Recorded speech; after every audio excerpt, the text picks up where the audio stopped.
उत्तर प्रदेश में history sheeter विकास दुबे के encounter के बाद जातिगत राजनीति चरम पर है।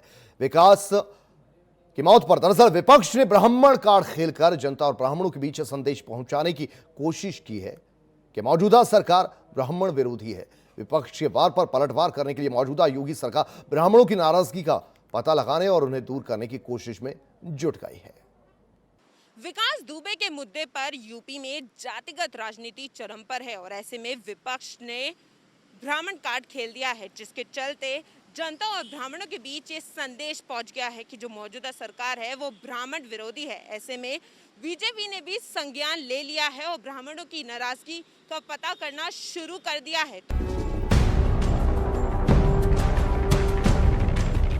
यूपी का राजनीतिक इतिहास इस बात का गवाह है कि राज्य का तीसरा सबसे बड़ा वोट बैंक ब्राह्मण जिसकी तरफ खड़ा हो जाता है, अक्सर उसी के पास कुर्सी होती है।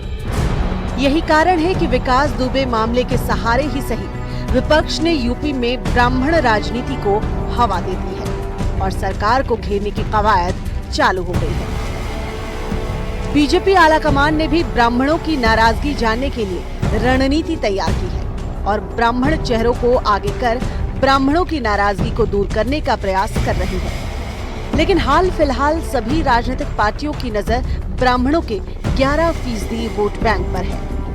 कांग्रेस का मानना है कि यूपी सरकार हमेशा से ही ब्राह्मण विरोधी रही है। अगर ये एक सच्चाई है कि उत्तर प्रदेश के ब्राह्मण्स के खिलाफ भी उत्तर प्रदेश की सरकार डिस्क्रिमिनेट कर रही है, विकास एक माफिया था, उसको सजा देने का इख्तियार सिर्फ अदालत को था। यूपी में हो रही ब्राह्मण राजनीति पर कांग्रेस ने कमर कस ली है और आम जनता को संदेश देने की कोशिश की जा रही है कि योगी सरकार ब्राह्मण विरोधी है। वहीं कांग्रेस के इस वार पर बीजेपी ने भी पलटवार करते हुए कहा कि बीजेपी किसी एक धर्म या समुदाय की पार्टी नहीं है, ये सब कांग्रेस का शिगुफा है। बीजेपी एक ऐसी पार्टी है जहां सारे धर्म के, सारे समुदाय के, सारे जाति के लोग समाहित होते हैं। बीजेपी किसी एक समुदाय की, एक धर्म की पार्टी नहीं है। ये कहना कि ब्राह्मणों को नेग्लेक्ट किया जा रहा है, ये सब कांग्रेस का सगुफा है। एक समय था कि कांग्रेस हिंदुओं को डिवाइड करो और मुस्लिम को यूनाइट करो की राजनीति में भरोसा करती थी। कुछ चंद जातियां इनके साथ थी जिस पर वो इस देश में रूल किए। बहुत कम प्रतिशत मत होने के बाद भी कांग्रेस फिर से उस झर्रे में जाना चाहती है, इसलिए समाज को बांटने का प्रयास कर रही है। राजनीति में हमेशा से ही ब्राह्मण अपनी उपस्थिति दर्ज कराते रहे हैं। पंडित गोविंद बल्लभ पंत, सुचेता कृपलानी, कमलापति त्रिपाठी, हेमवती नंदन बहुगुणा, नारायण दत्त तिवारी, श्रीपति मिश्रा जैसे ब्राह्मण चेहरे यूपी के मुख्यमंत्री के तौर पर सत्ता पर काबिज रहे। मौजूदा वक्त में हर पार्टी ब्राह्मण वोट बैंक के पीछे भाग रही है। यूपी की राजनीति में ब्राह्मण वर्ग का लगभग 11% वोट होने का दावा किया जाता है।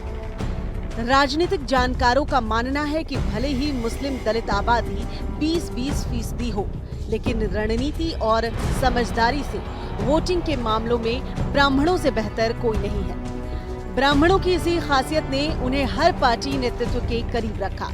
यही कारण रहा कि पिछले 5 विधानसभा चुनाव की बात करें तो हर पार्टी ने चुनाव में ब्राह्मण कार्ड खेला। तिलक, तराजू और तलवार का नारा देने वाली 2007 के विधानसभा चुनाव में मायावती ने जब दलित ब्राह्मण सोशल इंजीनियरिंग का प्रयोग किया तो ये प्रयोग यूपी के इतिहास का सबसे सफल प्रयोग साबित हुआ। अगर यूपी के ड्राइविंग सीट पर बैठना है तो ब्राह्मणों को साथ लेकर चलना होगा, उनकी नाराजगी को दूर करना होगा और ये सारी पार्टियां समझ गई हैं, इसलिए पूरा बल लगा रही हैं ताकि ब्राह्मणों को मनाया जा सके और सबकी नज़र ब्राह्मणों के वोट बैंक पर है। दिल्ली से कैमरामैन रोहन के साथ फराह खान, R9 TV, उत्तर प्रदेश।